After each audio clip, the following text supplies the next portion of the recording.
something will go Yeah. differently than Yeah. how we planned. But It's the rule. you and I will be the only ones who know that that Yeah. wasn't the way it was planned, and it will Mm. not be a catastrophe.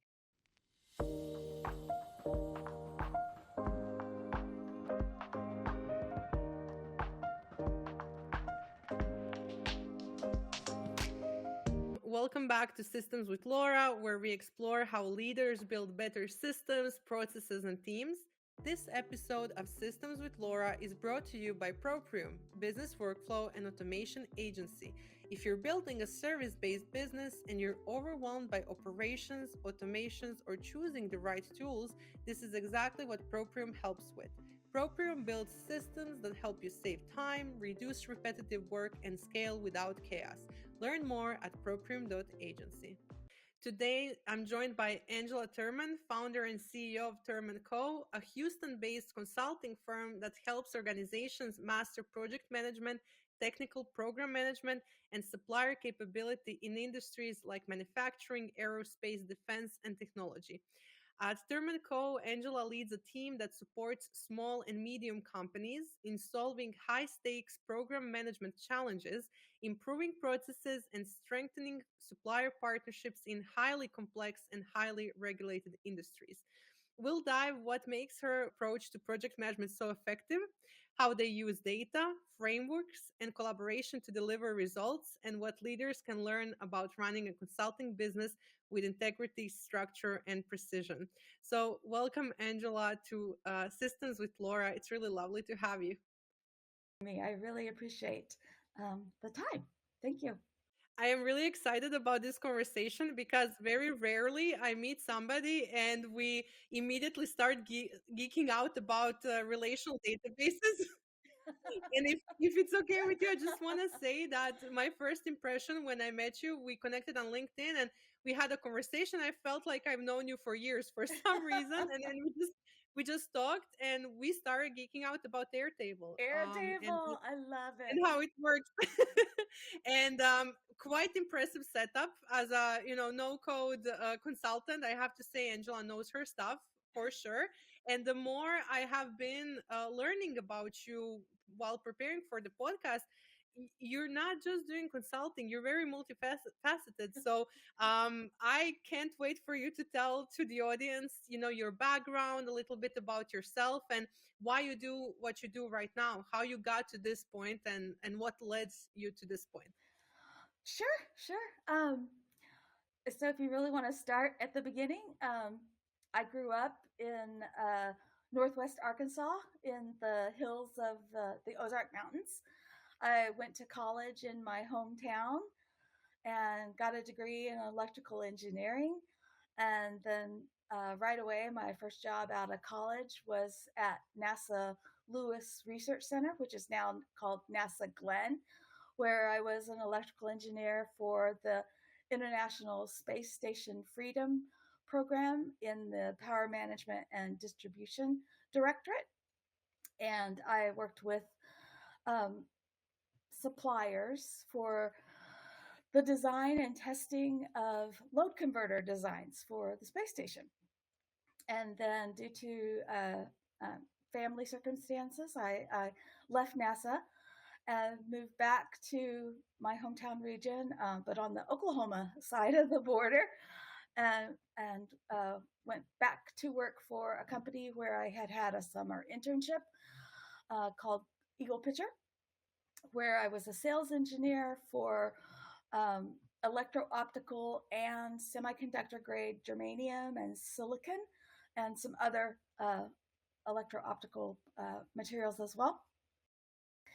And this was way back. And so because of the end of the Gulf War, we weren't selling as many night vision grade electro-optical mirrors and windows for helicopters and tanks. So I was riffed and found myself looking for another job. And so that launched my career into telecommunications, which lasted a long time. And I actually got my master's degree from Oklahoma State University in telecommunications management. And so I worked for many telecommunications companies for the next 10 years or so, 10, 15 years. Um, I started out with Williams Communications, or Wiltel, in Tulsa, Oklahoma, and eventually ended up at Sprint in Kansas City. And Sprint is somewhat well known for having a cyclical uh, employee base. And so in 2009, I found myself riffed again in the aerospace industry, this time in Cedar Rapids, Iowa, with Collins Aerospace. And I was with Collins for over 10 years as a subcontracts program manager on the commercial aviation side. I worked with suppliers, subcontractors, some people would call them contract manufacturers, for complex devices that Collins then integrated into larger systems and sold to the major OEMs like Boeing and Airbus, Bombardier, Dassault, and on and on and on.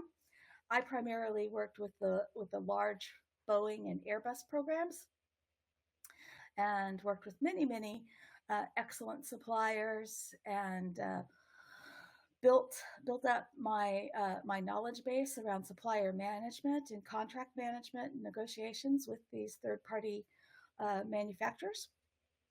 And then COVID hit, and nobody was flying, and Boeing actually shut down the production of the 787. So once again, at the end of 2020, I found myself looking for a new path, and that's why in the spring of 2021, I launched my own consulting business here in Houston. And so that was when Thurman Co was born. And so now I serve small to medium sized manufacturers, primarily in the highly regulated industries, including aerospace, automotive, telecommunications, any highly regulated industry, because those manufacturers and organizations tend to appreciate more the type of rigorous project management that I and my team provide. And they tend to need that type of service because the smaller companies don't typically have the in-house project management team. And so we're here to serve that gap. So that seems extremely interesting. And all I hear is, you know, great resilience, reinvention. Every time there was an issue, you found a way to either pivot in your career or, find a new path. But one really interesting thing that you didn't mention was the wedding planning, if I'm not I want to hear about that also. This is Okay. all, pretty cool. But how did we get from aerospace to wedding planning to telecommunications back to consulting? That's the part of the systems I'm interested. Sure. So while I lived in Kansas City, I had been working for a company that was in telecommunications, and they were the big energy company for the region. And so they even had a trading floor where they traded energy products like oil, coal, gas, and so forth as commodities, just like imagine the trading floors in New York and Chicago and so forth. And at that time, there was a sort of a nascent business opportunity around the United States to trade telecommunications bandwidth as a commodity. And so brought me in as the manager of research and design for their brand new bandwidth trading company. And so none of none of the people in this company really knew anything about telecommunications. They did bring in some telecommunications people, but not a lot. Most of the people were finance and you know that type of people. So I was there to kind of teach them uh, the basics of telecommunications and to set up the network. And so it was a great gig for a while, but it didn't last very long. And so unfortunately, that was during the period when was operating. And so it happened to be a number one supplier as well as the number one customer, which put them in a very risky position and, as you might expect, imploded. And so at that time, this is like 2002, I got laid off, but I was in a very good financial position. Uh, I tell this story. I called my dad and I'm like, Dad, I got good news and bad news. So, um, so what I did was I went through some training, career training, and I just decided to launch my own business, and it was wedding planning, which is essentially a very specific form of project management. And so for about 5 or 6 years, I was a wedding planner in Kansas City.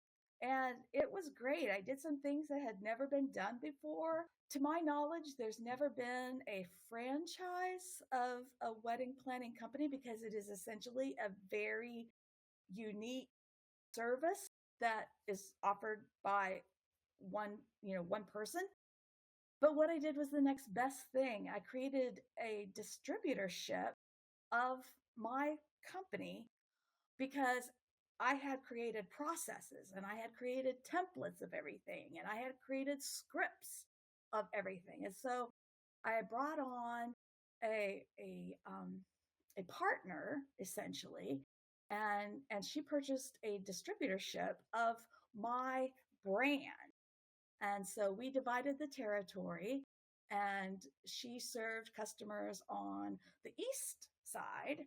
I served customers on the west side, and we marketed under my brand, and that was really good. It worked really well. And in fact, I even had another wedding planner from Chicago reach out to me to he didn't want to market under my brand, because he had his own, you know very successful brand, but he wanted the processes. So he purchased a copy of all my processes and templates, and so that was another way to make some revenue. The Association of Bridal Consultants, which is a global organization that instructs and certifies bridal consultants, hired me to be the first ever state coordinator for Missouri, and then I added on Kansas, Iowa, I think Oklahoma, Nebraska, all these states. So I did training around the region. I held monthly meetings for the people that were in the bridal industry, not just consultants, but imagine anyone related to the wedding industry. They were able to join the organization and come to these monthly meetings. We did things like tour wedding venues. We talked about, the industry as a whole, advertising, and so forth. It was a lot of fun. But after a period, my best friend contacted me and she's like, okay, you've been, chasing these crazy ladies in white dresses for long enough. You need to get back into technology. And so that's when I went to work for Sprint. I just love how you described a very engineer type of mind that went into a very creative field, and then you systematize that. And I want to hear more about the systems and the processes, and with an emphasis to everybody who's listening that even very creative aspects can be systematized. Oh, yes. And you don't have to like ruin creativity. I'm pretty sure that all your brides still had their dream day, but there were things that are repeatable that, if standardized, everything goes smoother. So, and how did this lead into your consulting firm now, basically? Because this seems to me that that was the very beginning of what you have now, which is much more serious and strategic than the company that was much more creative oriented and experience oriented. So how do you see that? Oh, definitely, definitely. So, so I knew coming into Thurman Co. that I would need systematized processes, and so in Airtable, I have I have processes outlined for setting up a work breakdown structure, setting up a project charter, all of these different basic project management. They're project management tools, so that when I onboard a new consultant, I have a place to direct them to say, this is how we do it at Thermico. This is the Here is a tool. Familiarize yourself with the tool, and and the first few times you go through this process, I will be there beside you until you're completely comfortable with the way that we do things. Now, the way we do things is based on the PMBOK, but it's not like I'm gonna just let a consultant loose with a client and let them do whatever they want. No, they're going to follow the Thurman Co processes. and and the same thing is true for um, how I approach marketing, how I approach my social media content. It's all very much process related. Thankfully, the the clients that I deal with today are not on some kind of emotional high and full of hysterical hormones as brides typically are. And their criteria are not as extracting, I guess, as oh, I have to have the absolute perfect day, and if anything goes wrong, I'm going to throw a hissy fit. No, they're not like that. They come with much more um, reasonable expectations when they bring me a new project. I think with the brides, it's high pressure because they can't repeat the day, so, and especially from my own experience with everybody around me and weddings, basically, I feel that the pressure of making everything perfect and the cost of it gets to you. And usually, from what I've noticed when observing, a bride is not usually somebody who has that much project management experience. So this is like the first big event that person is planning. I think that most of the, I would say, an average bride has experience with birthday planning and smaller parties in their life, and Mm-hmm. this is on another level. This is different. So when it comes to corporate clients, small businesses, and the difference there, my also experience as a consultant is that there is a difference between like chaos levels, I would call them. Mm-hmm. Just like you said, there could be tantrums in terms of emotional stuff when it comes to weddings. What did you notice in your consulting work when you work with clients, where you have to do change management, chaos management, you have to prepare them for certain expectations before things could be improved there, and how do you kind of handle that? You mean in the wedding planning? In the current company, Oh, in the but current company. Mm-hmm. I think the wedding planning company prepared you for this, and it shouldn't be worse. Well, in the wedding planning, I always told each of my clients something will go Yeah, differently than yeah, how we planned. But it's the rule. you and I will be the only ones who know that that Yeah. wasn't the way it was planned, and it will Mm. not be a catastrophe. You'll be too busy to know that that wasn't the way it was planned, and I'm not going to tell anyone. Yeah. So don't worry about it. And in my current consulting business with change management, um, it could be it could be anything like from additional the end customer bringing additional requirements, which is fairly simple to deal with. You just go back to the original agreement, the original contract, and say, okay, is this a change? Was it included in the original scope or not? If not, then negotiate a change to the scope of work.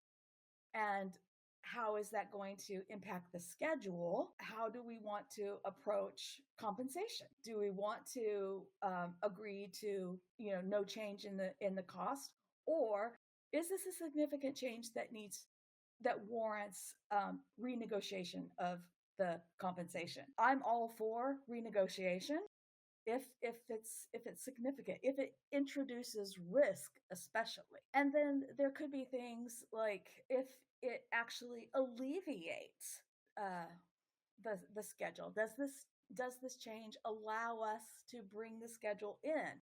Are they asking for the removal of certain features and tasks so that we can bring the schedule in, release resources, and so forth? So the change can go both ways, and Yep. it shouldn't be such a scary word. I agree. I agree.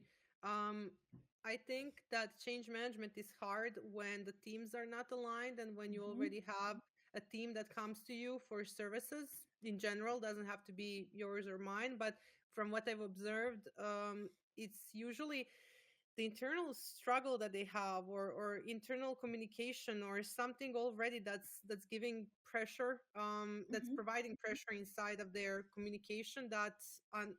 I think that only an experienced consultant can notice and start mitigating that Mm-hmm. from the start, because that can affect the project very much. Which when I was, a decade ago, I didn't know that. I thought that business was just we sit down, we do work, we figure it out. But there are so many complex things when it comes to project management, from psychology to methodology to everything that you're using. And Mm-hmm. I've noticed that what you have is the knowledge from your previous, Mm-hmm. engineer capabilities, your education, but you also have the PMP certificate. You invest in your ongoing education. So how did all of that, I would say, mold your methodology, and how does that all of that make your company different from your competitors related to back-end processes and systems? So I'm going to go back all the way back to my NASA days. And when you're working with a highly integrated schedule, so you have to keep in mind that yes, I'm working on this one task. I'm laser focused on my task to get the design and testing of this one piece of equipment completed and certified and qualified and ready to launch into space, or ready um, to be approved to go onto this aircraft and so forth. But in a highly integrated schedule, you have to think about, well, how does that little task, that one little thing, piece of equipment, impact the entire system, the entire aircraft or spacecraft or auto vehicle, whatever it is? Because just because you've checked all your boxes, how does that flow? How does that impact? What are the links to all of the other pieces involved? Because you may have dependencies. Yes, I'm qualified, but unless the fuselage is approved, or the seats get approved, or the engines get approved, the aircraft itself cannot be certified and entered into service. So is that good? Is that bad? What do you do? And the bad news comes when you're the long pole in the tent and you're holding up qualification, certification, and entry into service for the entire aircraft. And that's bad news. So I've been in that position where I've had to help suppliers with their qualification testing to ensure that they do not hold up or delay entry into service for a particular aircraft. And that's where having a very structured project management methodology and being able to juggle multiple projects at the same time comes into play. You do not handle the hardware, the firmware, the software certifications in series, but you crash the schedule and you work those in parallel. And so you look at your resource planning, you look at your communications to all of the stakeholders, and see how can I use the resources that I have available, including not only personnel but labs and actual computer time and so forth, to ensure that all of these test plans and so forth are completed the entire integrated schedule so that you reach your end goal without delay. The whole plan is successful. If today's episode makes you realize your tools are not supporting your business, Proprium builds systems in tools like Airtable, SmartSuite, ClickUp, HubSpot, Make, Zapier, and many more. Proprium's team maps your processes, builds your workflows, automates your tasks, and trains your team. If you want systems done properly, visit proprium.agency. So, how did that approach shape your methodology when it comes to working with your clients? I would say that helping them to see that it is possible to maneuver the schedule so that they look at it a different way, and that they see that it may be necessary to bring additional resources on board, but in the end, that will um, be less impact to the budget than missing a delivery date. Mm-hmm. That makes sense. And what would be like a common problem that your clients face? Something that you've seen like a pattern when you work with clients? Oh, um, missed delivery dates, whether it's a product, so their customer satisfaction rates are not what they could be because they are routinely delivering product late. They are routinely delivering product that is not of the best quality. And so they're getting returns of product that have to be reworked or replaced. And so I think that helping the clients envision what it would mean to them to have a true quality management system in place where they are utilizing a quality management process in-house. So solving their quality problems before they escape to the customers. And then when they do have returns from customers, setting up corrective actions to investigate what causes this, and then resolving those corrective actions to initiate engineering change orders and creating new design changes. What's usually the cause of that? Is it, um, lack of project management, lack of documentation? Is it not planning like workload properly? Um, Training problems? A lot of these, they're smaller businesses, they haven't done a failure modes and effects analysis at all, a design effect analysis, and they don't know what the potential failure modes are. And so when those failures do materialize, they're just shocked. And I'm like, well, if you had done an FMEA, you would have realized this was a potential result. And so I think that if if the quality and engineering teams, the design teams would work together, would communicate, this could have been avoided. Not having robust systems in place to track the the deliveries of their system, their products, and so they don't know when changes are cut in, and so they can't, if they had to do a recall, would they be able to do that successfully? Mm-hmm. So a QMS system, I think that's important. And it doesn't have to be, you know, a massive system to be able to track that kind of thing, but it can be Mm-hmm. fairly simple, I think.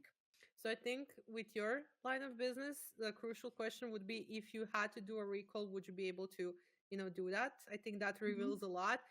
With my clients, it's usually if you got 100 clients tomorrow, would your business, Yes. go under? Would you be able to serve them? So it's a similar approach there because people don't have time when they're wearing so many hats, Mm-hmm. and having a small business to sit down, breathe in and be like, okay, let's think about the future scenarios. They just, at the same time they're doing admin, they're Mm-hmm. hiring, they're training, they're serving clients. It's very, very hectic, i would Mm-hmm. i would even say. So I would assume it would be best for them to call you before a problem happens. But it feels, but by what you're saying, is that usually you start with firefighting and then you do the analysis. How does it usually look like? Oh yes. So that's one of the services that we offer is a supplier capability analysis. So do you have systems in place? Are you actually capable of performing all of these different things? And then capacity. It goes to your questions of it, we all want to grow. We want more customers. But do you have the capacity to take on 5, 10, 20 new customers or not? If you don't have that capacity today, do you have a plan in place to grow to that point? Maybe it's a slow growth, maybe it'll take you 5 years, but what is your plan to grow to that point? I mean, people often ask me that. You're a small consulting business, you're a boutique consulting business. What is your plan if you got some big government job? Blah blah blah. I'm like, I live in Houston. We have the oldest and largest chapter of PMI in the world. I have a ready pool of PMP certified um, project managers that I can go to draw for more project managers. So I'm ready to grow. I am laughing because you said, "What is your plan?" plenty of times.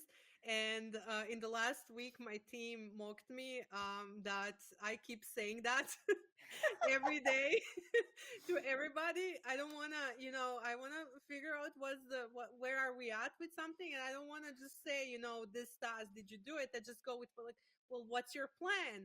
And in my last name, the word plan is part of that. So they were mocking me that they're gonna make me a t-shirt, and now I have proof. If you're a consultant, you're gonna ask, what is your plan, a lot. I think that's something that we do daily, because you have to understand.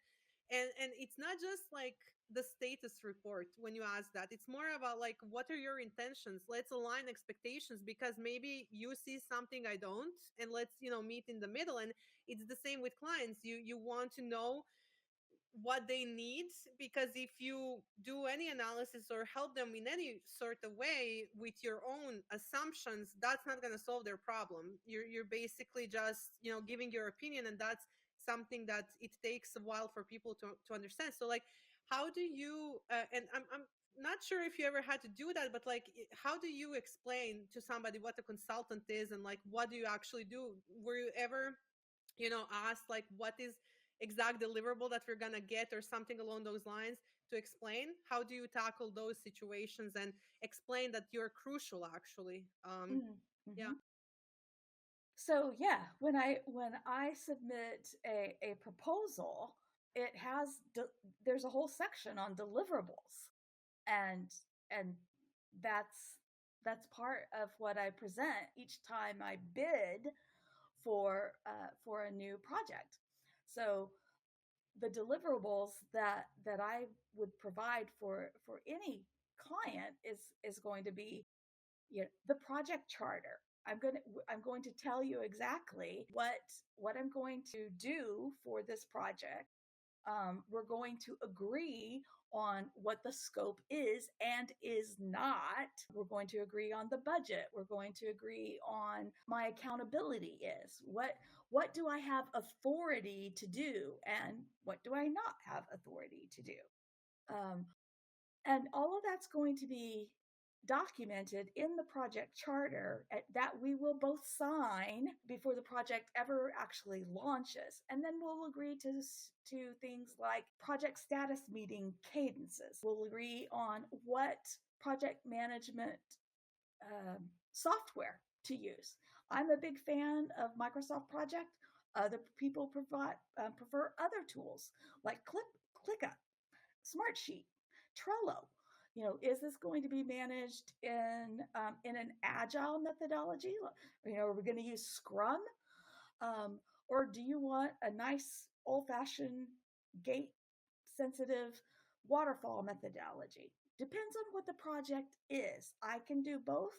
I can do a hybrid. What does the client expect and what's appropriate for this particular project? All of those things will be communicated in the proposal based on what the client has shared with me about the requirements. In most cases, I'll do a requirements matrix. So based on the request for proposal or request for information, request for quote, whatever they've shared, I'll create a requirements matrix. So each requirement will be enumerated, and I'll say I either meet, partially meet, or do not meet that particular requirement and how. So if you have a requirement for a weekly project cadence, I'll say I meet, and we'll share, you know, project manager will conduct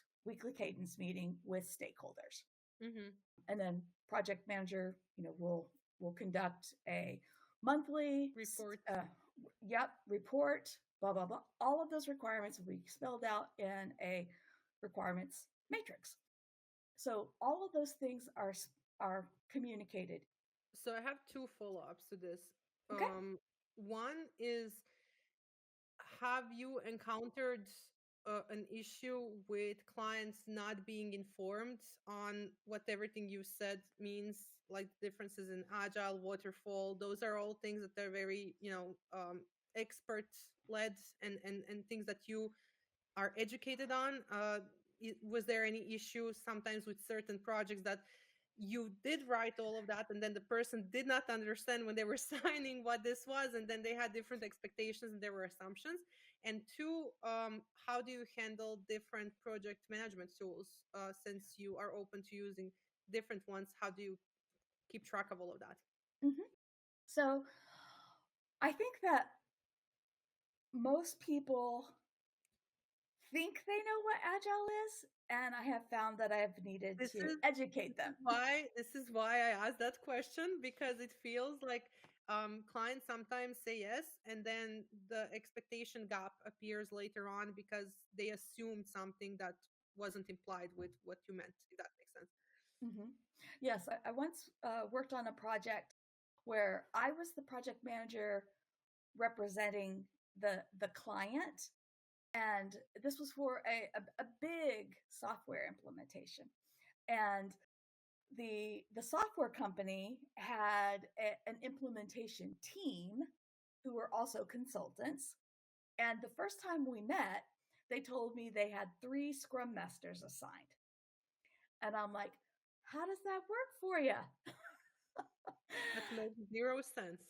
That made 0 sense. Zero sense. and when I dug into it deeper, I said, oh, so then I started asking some questions, and I'm like, okay, so what time would you like to have the daily stand up?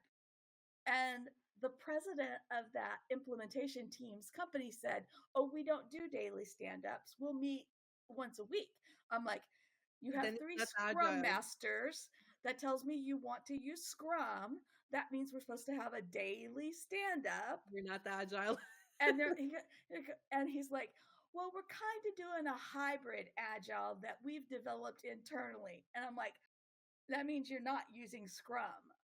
So what are you doing?" It was just really interesting working with that team. So did you finish the project or did it collapse? Well, it yeah. So next question. Yes, next question. So let's say that you have a few clients at the same time. Oh, wait, I wanted Yeah. to Mhm. answer your second question. So, Yeah. with all of the different project Software. management tools, yes, I subscribe to all of them. So I have ClickUp, I have Smartsheet, I have Microsoft Project. I have a full license for Microsoft Project, and if that's what they want to use, I'm right there. So your team of consultants, they have to educate themselves on all of them. Do you have any trainings on that sort, or do they learn as they go? That that partially determines who will be assigned. Mhm. Got it. Got it. I'm asking, that I do those softwares, that I am the person that does the implementation and all of that.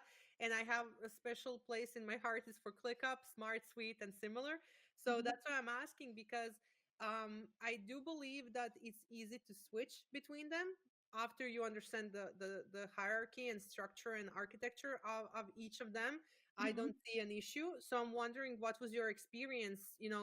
You do have a huge engineering background, so your brain is wired to be able to learn this fast. But what is usually your kind of experience with clients learning them, and your team learning them? What were the bottlenecks that appear usually when it comes to no code software? If if the customer has no preference, I will default to Microsoft Project. Got it. I love Microsoft Project. I've been using it for eons. And my my belief is project can be as simple or as complex as you choose to make it. Otherwise, I would use ClickUp or Smartsheet based on the preference of the client. Only if they're using one of those software products would I select that. Hmm. Makes sense. Okay. um when clients come to you and everything is happening, you're helping with the project, you have the team assigned and all of that, how do you manage the CEO role versus your consultant role, and how do you manage not to get too much into the company, and working on the company? How do you handle that balance? So I try to schedule like all of my social media posts and blog writing and all of that on the weekend. And then some things like accounting, that's outsourced. Thank goodness I have a CPA to take care of all of that for me. Um, and otherwise, you know, I'm I'm here to help my team with specific projects as they require. I dive in with there are some projects that absolutely need my assistance, and plus I just love project management, so I'm there's some like Nick, no, that's mine. I want that one. But I just try to do a little bit here and there throughout the day. So what I hear, there is a shiny object syndrome that you have, and sometimes you love operations more than you should, if that makes sense. Yes, I mean I am a project manager at heart, so Yeah, um, that yeah. makes full sense. I mean, I don't believe in like full balance and all of that. I really think that we have to do what makes us, light up and have a purpose. So there's always gonna be projects that we have to work on. And sometimes, when I delegate a whole project, I feel that. But then again, I realize that, I'm much more valuable mostly in other areas that I need to focus on and to be able to get us more projects, if that makes sense. So I definitely Mm-hmm. understand that struggle. And basically now I'm thinking more in terms of other software that you're using, because I wouldn't be me if I didn't ask you. So we mentioned Airtable, we mentioned Microsoft Project. I'm wondering, what else do you use that you think you could recommend or help anybody with their own business that they would save time and that you love using? Oh, well, definitely Canva for all my social media, and I am using the AI tools in Canva regularly. Anyone who follows my Tech Talk Tuesday clips will see a repeated theme around Canva. I lean heavily on ChatGPT. I've trained multiple, I'm going to say agents. They're not really agents, but they are. So for ChatGPT, my research uh, helper assistant is named Patsy, and so Patsy has her own persona. I trained Patsy. She's a like a Southern grandma, and she responds to me, with that personality. And then I have Sally is my social media personality, and she's very 20 something, quirky, and so she's my assistant for all my social media content. I did recently do a Tech Talk, in fact, this week, Tech Talk Tuesday video on integrating Canva into ChatGPT and how that's helping me be more productive, saving some time. I use the Office 365 apps a Mm-hmm. lot. So for my video clips, I use Clipchamp, Clipchamp, yeah, and just I just try to if it's in Office 365, I would rather not pay for that same capability in a different tool. Yep. I'm a small business. I'm looking to save money where I can. I would say if I just focus on those, investigate what's already in Office 365 first, and and then look at all the things that you can do with ChatGPT and the other GPTs, LLMs. I love Sonnet from gosh, Claude. Claude. Thank you. Yes, Yep. Claude. Love Sonnet. And then Gemini Notebook. Notebook LM is fantastic. Mm-hmm. That's just amazing for creating summaries of very long documents.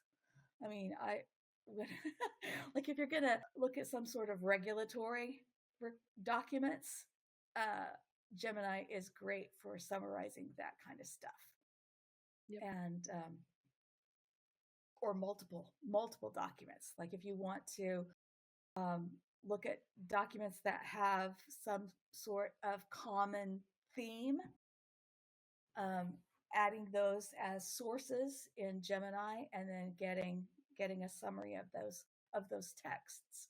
That's a great thing.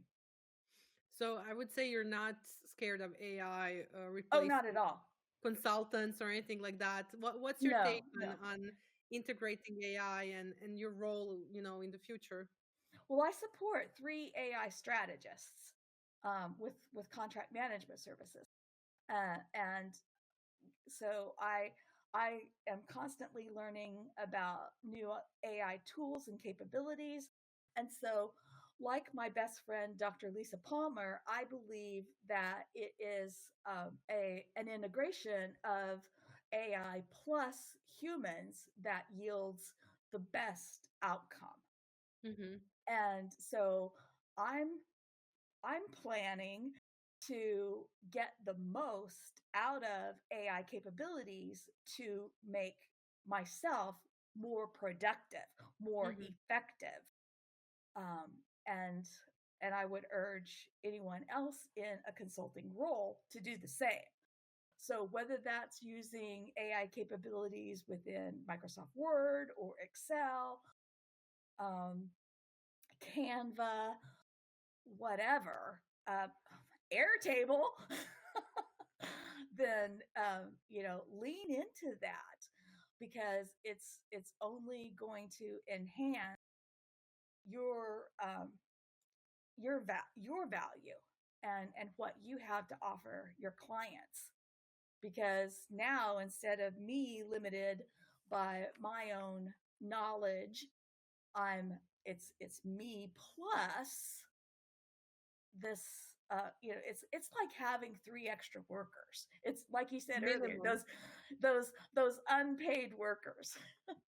And somebody to brainstorm with that understands your reasoning, I would say. So the back and forth helps me Hmm. with figuring out, learning, consuming stuff that I would usually have to spend a lot of hours reading or looking through. I can find something that's crucial really Hmm. fast and prepare, especially for example for the podcast. Even before we started recording, I showed you a little bit of research that we did with like Perplexity, Claude, and ChatGPT, and how I Hmm. prepared the intro and your bio and all of that. So I really think that usually it would take me like hours that I can do now in minutes for stuff, and that just means I can do more of what I'm doing.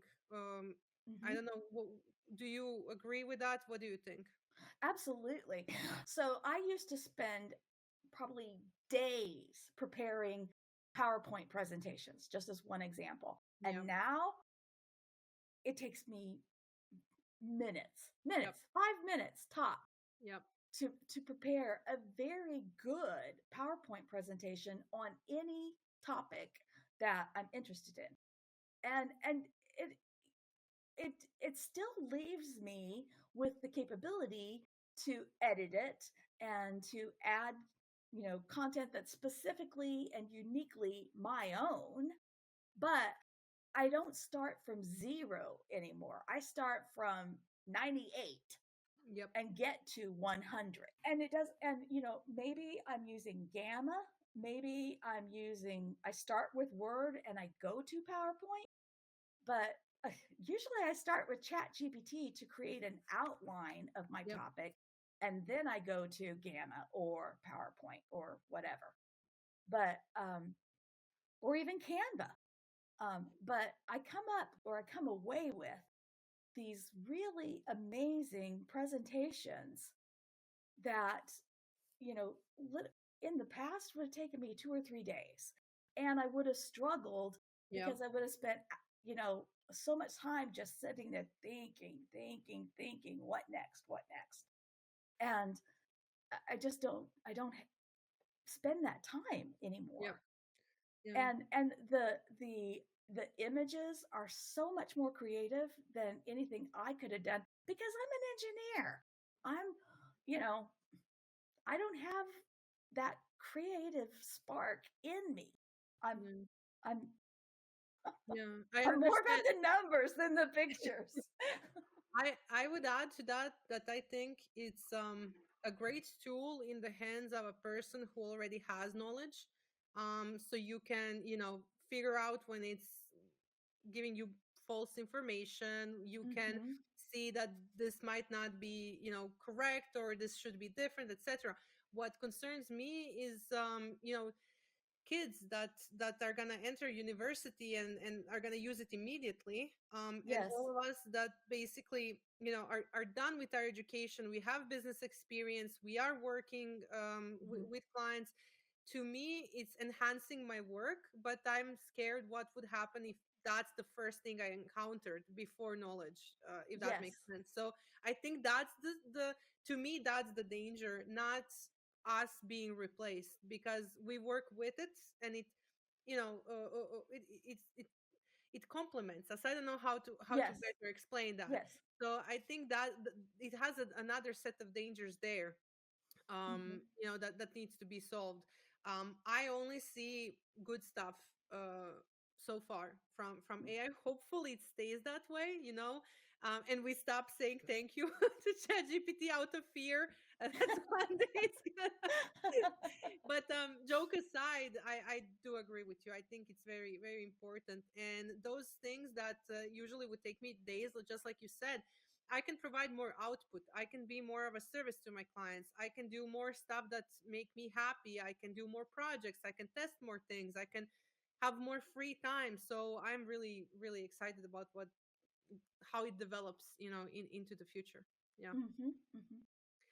So I recently used Sora to create a little video clip of my dog dancing in the leaves, the fall leaves, and that just brought me so much joy. That's so And sweet. yeah, and those are the kinds of things that prior to having, AI tools like this, I would never have even thought about Yeah. doing. Yeah. Um, and it just, it's just one of those things that you can express your creativity as well. And I I just, I really like having these tools for for creating that kind of content too. Yeah. Fun stuff. And fun stuff, yes. Um, but I do agree that it's important if we are using AI for writing an article, for example, it needs to be in our own voice. We need to check the sources cited, and because I'm planning to write an article about the many new industrial projects that are taking place in Texas over the next 3 to 5 years, and that the impact on our economy that this is going to have. Hmm. There's lots of new semiconductor plants and EV battery plants, all kinds of big high tech projects underway. And I think that this is going to have a significant impact for our economy. And people need to know that Texas is not just about oil and gas. And we have a lot of new industrial projects underway. I'm also going to make sure that all of these sources that I'm referencing, you know, the Texas Economic Development Council um, is also sharing this news. It's Hmm. not just hallucinations from ChatGPT. Yeah, ChatGPT. Perfect. So we're coming close to our end of conversation. I'm wondering, Mm-hmm. is there something that you want to maybe emphasize, or something that we didn't mention that you maybe want to mention, or we covered most of the things? What do you think? Well, I think we covered a lot. um,